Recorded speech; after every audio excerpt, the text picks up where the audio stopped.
Hola, buenos días. Realmente las ideas duran muy poco y hay que hacer algo con ellas. Don Santiago Ramón y Cajal era un hombre sabio y por eso lo decía. Yo os voy a contar una historia que es muy poco original. De hecho, se practica en la práctica totalidad de Europa, en Estados Unidos, en Canadá, en casi todas partes. En España no lo hacemos, somos así de originales, por lo menos no de manera generalizada. Y precisamente, o probablemente seamos los que más necesitamos aplicar este tipo de iniciativas. Es verdad que las ideas duran muy poco, especialmente con esa efervescencia con la que las intuimos en un principio, y ese pequeño lapso de tiempo es el momento en el que tenemos energía y podemos lanzar la idea para que ruede y recorra un largo camino, sobre todo si, como es este caso de los libros de texto, ese camino está lleno de dificultades. Yo con toda esta historia, decía Carlos que he montado un movimiento, yo diría que he montado un follón. En todo este lío yo he aprendido varias cosas, entre ellas a no desechar jamás una idea porque nos parezca demasiado sencilla, porque nos parezca poco original, porque la mayoría de las ideas aprovechables son de una obviedad que sonroja.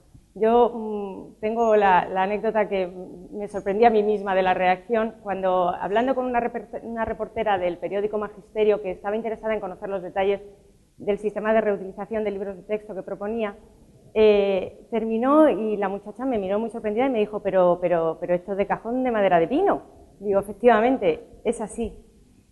También he aprendido que es cuando una idea no es original, la conoce mucha gente y beneficia a un colectivo, el hecho de que no se haya puesto en práctica no nos debe hacer pensar que es imposible. Tendemos a creer todos que existen dificultades o imposibles que hacen que, si no se ha hecho antes, por algo será. Esto no es necesariamente cierto tampoco. El caso de los libros de texto podría ser un buen ejemplo de lo que es un problema aparentemente complejo, ¿vale? En realidad lo que ocurre es que el sistema lleva instalado el tiempo suficiente como para que hayamos dejado de preguntarnos por los orígenes, por qué tenemos este sistema, y dediquemos nuestros esfuerzos a aliviar las consecuencias que tiene. En España el panorama es demencial. Tenemos, por un lado, comunidades en las que se aplica la gratuidad de libros de texto mediante la reutilización en los bancos de libros.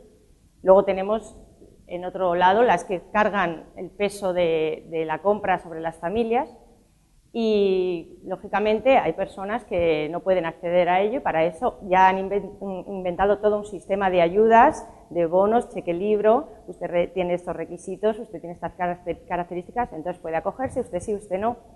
Luego ya rizando el rizo, como somos más chulos que nadie, tenemos también el sistema mixto, que consiste en que los centros que deseen voluntariamente acogerse a un sistema de libros para aquellas personas que reúnen determinadas características pueden acogerse. Es decir, tenemos un abanico estupendo de posibilidades que nos resuelven el problema. ¿Qué ocurre cuando una persona llega, compra sus libros, puede hacerlo, bien, pues asume con resignación el gasto, una parte más de la vuelta al cole. Y esa resignación asciende aproximadamente de media a 215 euros por hijo durante la etapa de primaria. Y si tenemos la suerte de que nuestro muchachito ha llegado a secundaria, la resignación sube a los 300 euros. Este sistema está íntimamente ligado a periodos de bonanza económica. Cuando hay dinero para ayudas y el que no la necesita, pues lo paga. ¿Qué ocurre cuando la bonanza económica se acaba? Que es algo que pasa siempre, no es una sorpresa inesperada. Eso pasa sí o sí. Pues lo que ocurre cuando se acaba la bonanza económica es que no importa el esfuerzo que hagamos por mantener el dinero disponible para financiar, porque el número de personas que solicitan y que necesitan ayuda es tan alto que el sistema es ineficaz. No vamos a llegar jamás por ese camino a solventarlo. ¿Cómo reaccionamos ante esta situación? Bueno, si antes teníamos un problema aparentemente complejo, lo solucionamos y lo convertimos en absolutamente complicado. Y la solución pasa por, punto 1, no es posible aumentar los fondos para financiación, seamos realistas. En el año 2010-2011, solo el Ministerio, que la cosa esta de los libros va por comunidades, solo el Ministerio aportó 95 millones de euros para comprar libros de texto. Bien, por un lado mantenemos esos fondos, hacemos lo imposible por no quitar un euro de ese montón y por otro lado elegimos mejor las personas a las que vamos a destinar esa cantidad de dinero. Ponemos más requisitos y hacemos más tablas, más programas. Esto, desde mi punto de vista, es una visión personal, estigmatiza a las personas que reciben esas ayudas porque les obliga a significarse, a apuntarse en una lista, a decir, yo no puedo, yo tengo muchos hijos, mi marido está en paro. Y por lo tanto, para mí es una vía que habría que descartar siempre, sobre todo cuando estamos hablando de educación, niños. Llegados a este punto, parece que es que no hay más soluciones, solo lo parece, porque realmente el problema siempre lo estamos enfocando desde el mismo punto y las soluciones que vamos a obtener van a ir siempre en esa dirección, no vamos a obtener otro tipo de soluciones. Y en este momento, si en lugar de estar en esta preciosísima sala, esto fuera un aula de un colegio, y esta, por ejemplo, esta silla fuera una mesa de profesor, yo sería Robin Williams y estaría encarnando el papel del profesor John Keating. Entonces, os invitaría a todos, bueno, les invitaría, porque él trataba de usted a los alumnos, a que uno a uno subierais a la mesa y cambiáramos la perspectiva del asunto, lo viéramos desde otro punto de vista. No lo voy a hacer, lo pensé, pero no lo voy a hacer. y entonces tal vez, eso es lo que me vino a la mente esa imagen de esa película que a mí me impactó mucho cuando estaba pensando sobre la reutilización. Y es que siempre tenemos la idea de que la reutilización es la solución B, es la solución cutre, cuando no podemos aplicar la buena, la estupenda, la maravillosa, que es comprar libritos nuevos todos los años. Pero es un error, es mentira. En realidad, la solución buena, la primera, la que debería aplicarse siempre por razonable, por ecológica, por pedagógica, es la reutilización de libros de texto. Y se notan más sus beneficios cuanto más difícil es la situación. En este punto es cuando yo decidí, monté el lío al que me refería antes, y dije, muy bien, sistemas de reutilización de libros de texto mediante cambio legislativo. Esto ya no es una opción, señores. Vamos a tratar de conseguir que en todo el territorio español, independientemente de en qué ciudad, comunidad o paraíso fiscal viva el niño, la situación sea la misma. Yo sabía que en cuanto el sistema rodase, el problema se iba a reducir instantáneamente a algo controlable. Pero por si acaso, y mientras se instaura, propuse también la posibilidad de establecer concursos públicos entre editoriales para realmente conseguir una competencia real, no ficticia como la que existe ahora, por la calidad de los textos y el precio de los libros. Esa emoción, ese momento de efervescencia del que os hablaba al principio, rápidamente se expandió como si fuera una enfermedad contagiosa, hasta el punto que yo creí que la cosa se me iba de las manos cuando leí un comentario que un profesor de educación universitaria me dejó, diciéndome que había ido a hablar con la maestra de sus niños pequeños, de su niña pequeña, y le había dicho sencillamente: este es el último año que compro libros, esto es un abuso intolerable. Y yo dije, la hemos liado. Pero no, las aguas volvieron a su cauce y no pasó de ahí el tema. Eso se tradujo enseguida en 115.000 firmas, que equivalen a 115.000 cartas enviadas al Ministerio de Educación y a cada una de las consejerías de educación de todas las comunidades autónomas. Un apoyo de los medios espectacular, hasta un editorial en el Periódico de Cataluña. Y lo que es más importante, o quizá lo único importante, porque es lo que se persigue, una proposición no de ley presentada y calificada a principios de diciembre, y que, si hay suerte y todo va bien, en marzo se va a debatir en la Comisión de Educación en el Congreso. Si esto sale adelante, podremos tener este sistema que disfrutan los franceses, los alemanes, los belgas, los ingleses, los italianos, casi todo el mundo, en España también, sin necesidad de más historias. ¿Podría alguien pensar que para hacer algo así se necesita pues unos conocimientos especiales, se necesita tener un carácter arrollador o una infraestructura espantosa? De verdad que no. En realidad, lo que se necesita es muy sencillo, y os aseguro, yo estaría de 100 personas que hay aquí, 99,9 las tienen a su alcance. Una conexión a Internet, acceso a redes sociales, en mi caso una plataforma de activismo ciudadano como es change.org, una masa crítica de amigos, porque hay que empezar por algún sitio. Si tenéis familiares que os aprecien, también podéis usarlos. Y simplemente una mínima porción de descaro pues para atreverte a venderle la idea a cualquiera que no conoces de nada y no sabes cómo te va a recibir. Las herramientas son muy elementales, son muy baratas, están ahí y son fáciles. Y el método es muy sencillo. Realmente, para que veáis que cualquier persona puede hacerlo de verdad.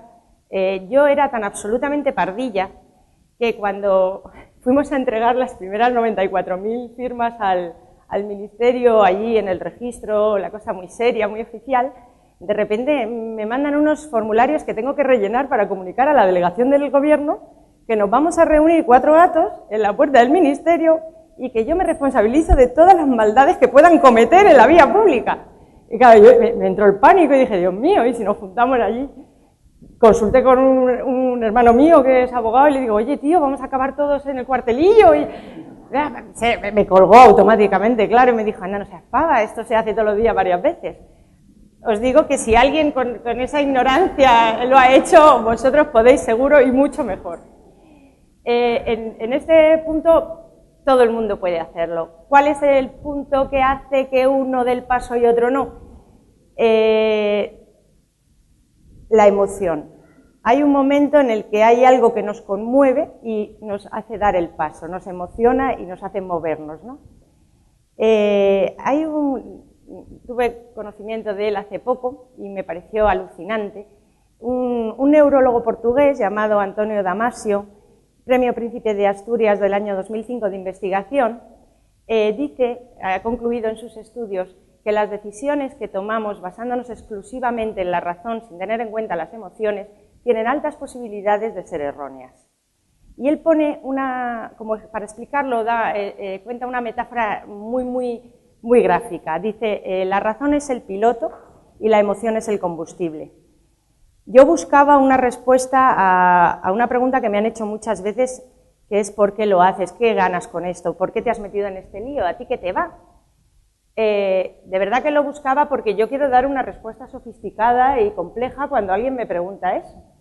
Y no puedo darla, no la encuentro. Y cuando leí lo del señor Damasio, lo entendí. Realmente lo que a mí me movió era una emoción muy primaria. Yo estaba absolutamente enfadada. Llevaba varios años, varios cursos escolares, varios meses de agosto, porque el drama no es en septiembre, el drama es en agosto, ayudando a que todos, o una serie de niños, tuvieran sus libros y pudieran empezar el curso en pie de igualdad con sus compañeros. Me parecía frustrante, lo que pasa es que uno se dedica a apagar fuegos y no a perseguir al pirómano, que es lo que deberíamos hacer. Pero bueno, los críos no tienen la culpa, ellos necesitan sus libros el día en cuestión y no tienen por qué dar explicaciones a la profesora de por qué les faltan 2. Así las cosas, bueno, se iba solventando año tras año y llegamos a este año en el que, bueno, todo el mundo, no es ninguna novedad, todo el mundo está pelado y los que estaban mal están fatal. El número había aumentado tremendamente y ya los recursos no eran suficientes. Y yo estaba tan enfadada de pensar, ¿por qué un sistema que está mal hecho, que funciona de pena, puede hacer tan infelices a las personas y que no se cambie? ¿Qué motivo poderoso hay para que no lo cambiemos? Si está roto, señores, compren otro, hagan otro, este no funciona. Y entonces dije, bueno, por lo menos voy a intentar que se cambie porque me parece de justicia. Es una ley que rige mi país, yo vivo aquí y demonios, esta ley no funciona, vamos a cambiarla. Esa fue la emoción que me dio la gasolina para arrancar y hacerlo un día que estaba yo insomne perdida por el cabreo que tenía en el cuerpo y dije, allá vamos, lo hago, me lanzo. No esperé al día siguiente con la luz del día porque probablemente no lo habría hecho. Esa gasolina de inicio, ese punto de arranque, después se vio apoyado por una respuesta abrumadora de la gente y automáticamente yo adquirí un compromiso con ellos de, por lo menos lo voy a intentar, yo voy a ser perseverante, si no sale no va a ser porque yo no haya hecho lo que creo que puedo hacer. Con esto hay una imagen, se supone que le tengo que dar a un botón, ¿a cuál? Vale. Esta imagen que veis aquí, que están espantados los leones, pertenece a un corto de animación que vamos a hacer, que estamos haciendo, está casi hecho, y que me lo han regalado, por así decirlo, unas personas que ahora son amigos, antes eran desconocidos, que estaban forrando los libros de texto de sus hijos cuando tuvieron conocimiento de la propuesta y se adhirieron con pasión. Y me dijeron, este es mi trabajo, te lo regalo. Y yo, claro, como ya había perdido la vergüenza y todo, dije, estupendo, lo vamos a hacer. Bien, yo esto creo que es una pequeña metáfora para deciros lo que yo creo que todos los ciudadanos podemos hacer y debemos hacer, que es transmitir a nuestros administradores, porque no son otra cosa que administradores, aquellas ideas y propuestas que tenemos para mejorar las cosas que no funcionan correctamente. Y digo propuestas y no quejas, porque no hay por qué pensar que los administradores son menos inteligentes que los administrados. Y si les proponemos cosas razonables, tenemos muchas más posibilidades de ser escuchados. Previamente, eso sí, hay que crearles el hábito de que nos escuchen. Por último, si me permitís, para terminar, me voy a atrever a daros un consejo. Cuando vuestra cabeza os sugiera una manera de mejorar algo o arreglar algo que no funcione, apoyaos en vuestras emociones y hacedlo. Pero no desaprovechéis el momento porque dura muy, muy poco. Muchas gracias.